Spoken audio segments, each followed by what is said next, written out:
it's Marina, travel experta. And today I want to talk about the bottomless buffet. Are you guys ready for an adventure? Let's begin.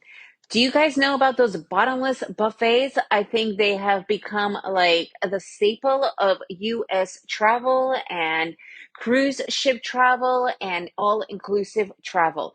It always looks so tempting and so good. Usually, the majority of the buffets that we see more, I guess, internationally would be for brunches.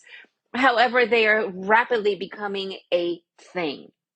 So for some reason, I'm always pulled to these bottomless buffets. I remember me and my kids were just in Utah, and there's a whole strip of these huge Asian buffets. You've got the Korean, the Chinese, the Japanese, or just a combination of all of them. And what is it that they call about? Like, why do we get pulled to this gluttonous, never ending array of bad food? If you think about it, it's bad food. For 12.95 or 19.95, chances of you getting super quality, nonstop, unlimited food is not really going to happen. Yet we still want to constantly go there. Me and my kids went to the one in Utah for the first one, this Asian unlimited buffet. And at the end, we were like, it was gross. This was bad. It was, greasy. Yet you see people coming in and just gorging, like not even just having a little bit, but gorging. The reason why I love buffets is for the tasting. I'm constantly saying that all restaurants should have a tasting menu, right? Like where you taste all their different dishes on a smaller portion to get a really good idea. And this way you could come back and get the larger size. And I actually think it's a great way for a restaurant to bring in business coming back because you could have the taster. I remember me and my husband once went to this really cool apple cider bar, and they had an entire taster, and the tasters were tiny. They were like an ounce each. It was like 12 different tasters between the two of us. And then we were like, okay, I really dislike this one, or I really love this one. And then we went and bought pints of those. And I just think it's a great thing. So me and my husband just went to this all-inclusive resort in Cancun. And by the way, I have podcasts for Cancun. I have podcasts for Utah for the actual travel of it. So definitely go and check those out to really help you guys get oriented in those areas. Anyway, so we went to this all-inclusive where it is literally everything is included, right? So there's 5 different restaurants on the property, and you get 24 hours room service. And there's a very large menu. Even though the room service is a la carte, it does permit you to order as many meals as you possibly want. And to be honest with you, I hear quite a lot of people ordering all hours of the day and night, including 2 a.m., 3 a.m.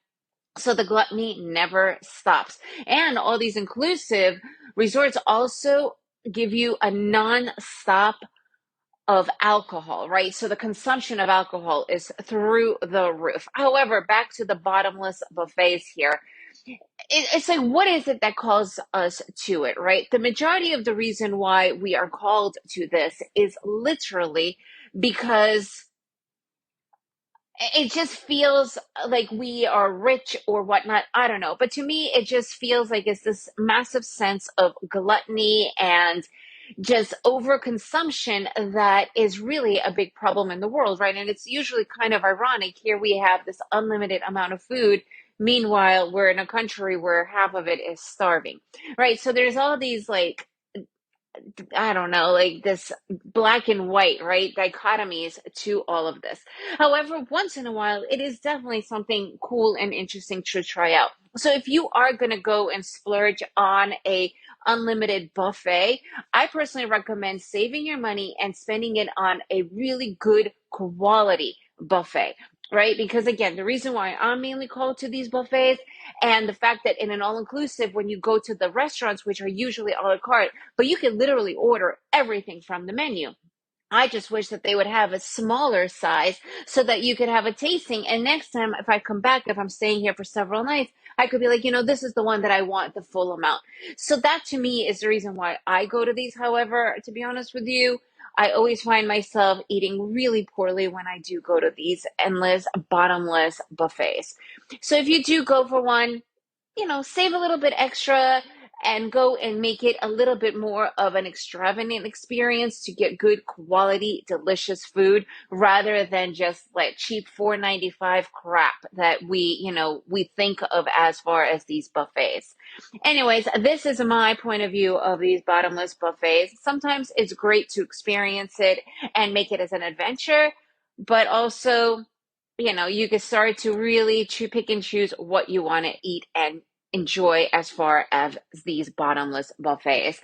And if you guys enjoyed this podcast, this episode, please leave me a review and share it with your friends. And remember to make every day an adventure.